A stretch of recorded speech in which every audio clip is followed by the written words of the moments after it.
जय हिंद सभी को। How have you manage ND exam with boards?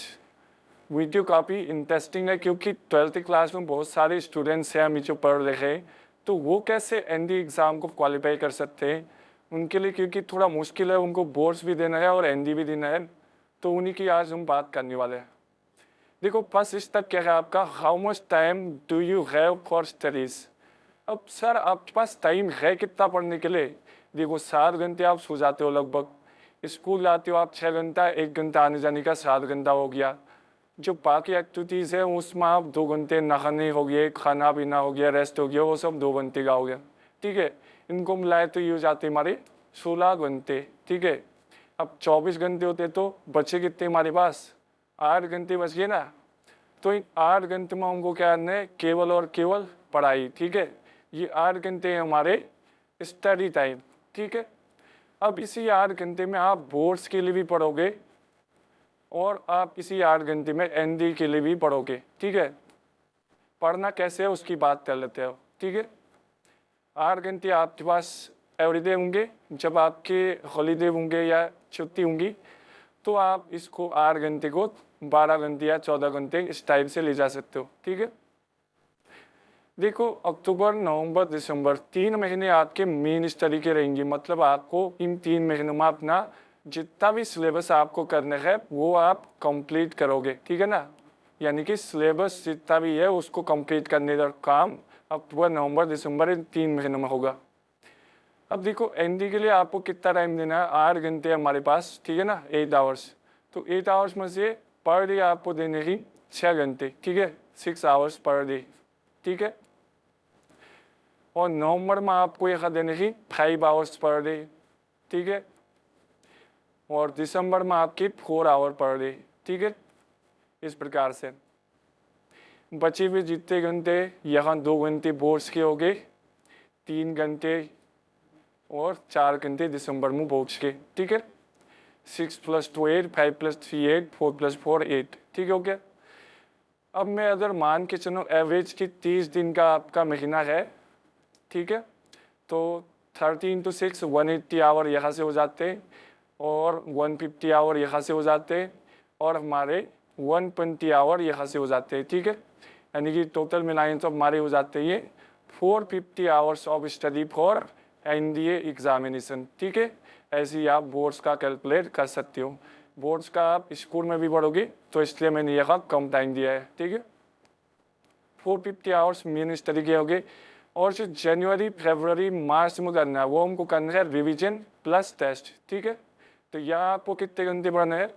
यहाँ आपको 3 घंटे पर डे देना है एनडी को और 5 घंटे पर डे देना है बोर्ड्स फॉर जनवरी में। ठीक है, ऐसे ही फरवरी में आपको देना है 2 घंटे एनडी के लिए और 6 घंटे या 6 से ज़्यादा घंटे, क्योंकि तब आपकी छुट्टियाँ होंगी बीच बीच में, है ना, पेपर से स्टार्ट हो जाएंगे, तो 6+ आवर आप बोर्ड को दोगे।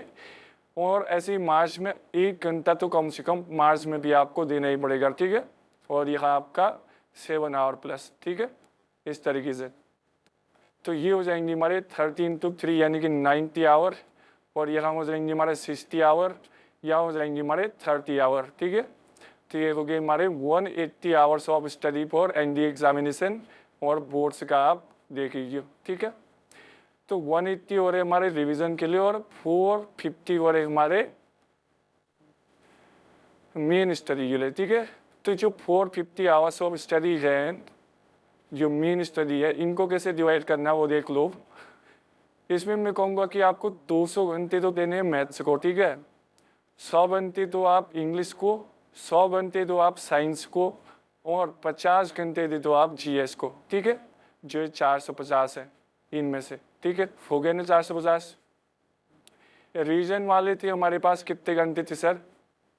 वो थे हमारे पास 180 आवर, और मैं मान के चल रहा हूँ कि कुछ टाइम आप अप्रैल में जो बचे हुए 10 दिन होंगे उनमें भी दोगे। ठीक है ना, उनमें भी आपको रिवीजन प्लस टेस्ट ही देना है जो बचा हुआ टाइम अप्रैल में। ठीक है, 180 आवर में आप कैसे कर सकते हो सर? यहाँ पर आप अपने अकॉर्डिंग, जिसमें आपको ज़्यादा रिवीजन की ज़रूरत है, जो आप ज़्यादा भूल रहे हो, ठीक है ना, उस हिसाब से आपको देना है।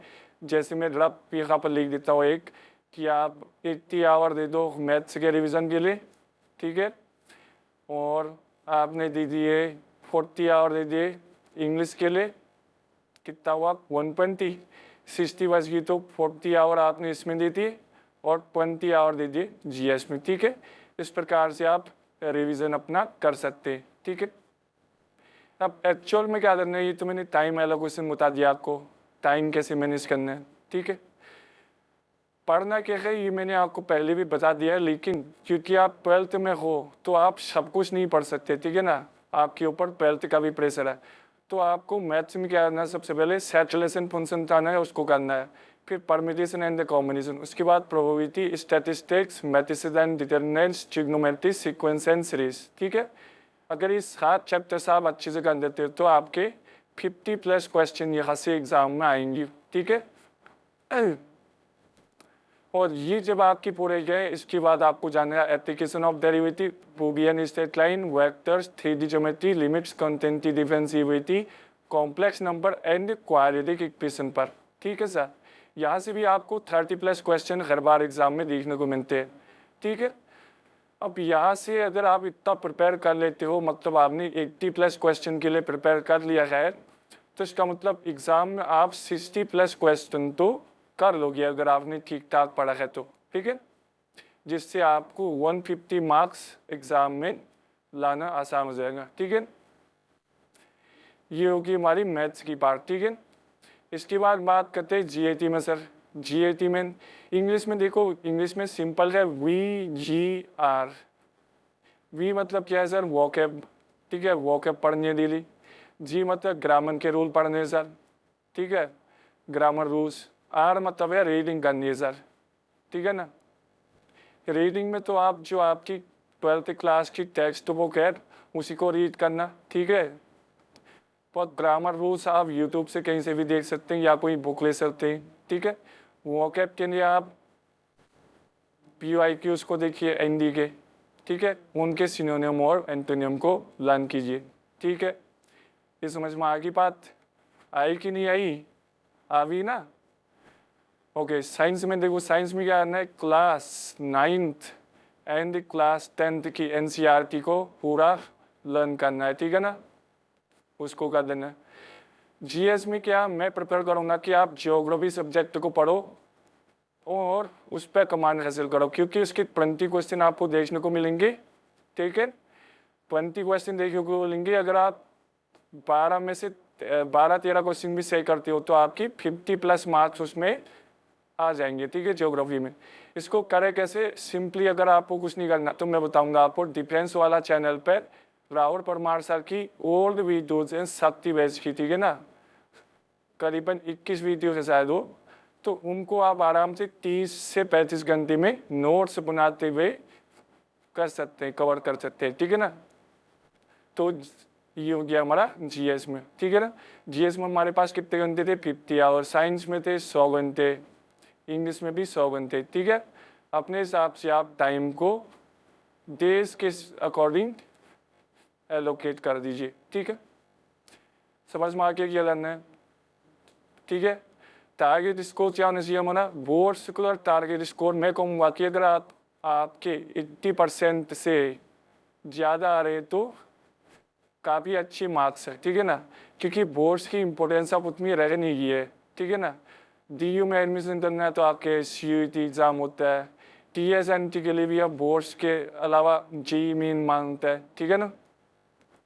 तो बोर्ड्स की इम्पोर्टेंस इतनी रह नहीं गई है, लेकिन आपके कॉन्फिडेंस के लिए, आपके एक लाइफ टाइम अचीवमेंट के लिए, ठीक है ना, उसके लिए काफ़ी एक आपके लिए अचीवमेंट रहती है, तो आप 90% तक टारगेट कर सकते हैं, ठीक है।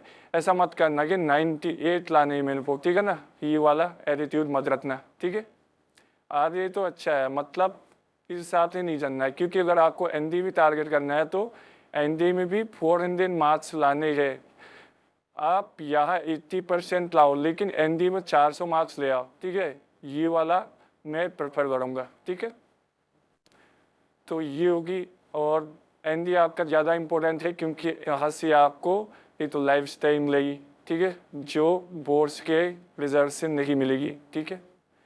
कुछ टिप्स देख लो। यूटिलाइज स्कूल से फ्री टाइम। स्कूल में बहुत सारा फ्री टाइम होता है, फ्री पीरियड्स होते हैं जिनमें टीचर नहीं आती, या कभी भी टाइम पास कर रहे होते बच्चे, तो उस टाइम पर आपको क्या करना है, रिविज़न कर लेना है, या होमवर्क है स्कूल का तो उसको स्कूल में ही कर लेना है, ठीक है।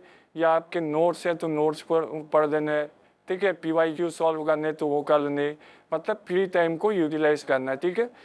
और जो छुट्टियाँ होती है आपकी या संडेज होते हैं, उनमें भी आपको स्टडी आवर को बढ़ाना है। जैसे डेली आप 8 आवर पढ़ रहे हो तो उस दिन आपको 12 to 14 आवर पढ़ना चाहिए, ठीक है ना।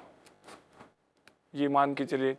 रीड इंग्लिश टेक्स्ट बुक मैंने आपको बता दिया कि रीडिंग बहुत इंपॉर्टेंट है, समझते ही पढ़ना है चीज़ों को, ठीक है ना। ये नहीं कि खाली रीड करते जा रहे, समझना भी है, ठीक है। इंग्लिश टेक्स्ट बुक आप अपनी क्लास 12 की रीड कीजिए। Practice chapter wise latest PYQs, ये बहुत इंपॉर्टेंट है। और अगर आपको लेटेस्ट PYQ नहीं मिल रहे तो आप टेलीग्राम चैनल स्टडी कैरेट में जाइए, वहाँ से आपको सारे चैप्टर्स के लेटेस्ट PYQ मिल जाएंगे, ठीक है। ये प्रैक्टिस करना बहुत ज़रूरी है। मेक योर रूटीन आपको अच्छा बना लेना है कि आप फिक्स्ड टाइम पर उठ रहे हैं और आपको पता है कि किस टाइम पर आपको बोर्ड्स का पढ़ना है और किस टाइम पर आपको ND का पढ़ना है, ठीक है। ये सब आप एक रूटीन बना लीजिए और स्टडी को प्रायोरिटी पर रखना पड़ेगा। ये नहीं कि आप डिस्ट्रैक्शन पर जा रहे हो या आप दोस्तों के साथ घूमने चले गए, मतलब अब आपके पास इतना टाइम है नहीं, ठीक है ना। तो टाइम का यूटिलाइजेशन आपका बहुत अच्छे से होना चाहिए, ठीक है। तो अगर कोई डाउट हो तो कमेंट में लिख दीजिएगा, मुझको आंसर आपको जरूर दूंगा, ठीक है। तो यही है सर, उम्मीद करता हूँ कि आपका सिलेक्शन NDA में हो और आप भी यहाँ चाहो, ठीक है। सारी चीज़ें मैंने आपको बता दी हैं, बस ज़रूरत है तो एक चीज़ की,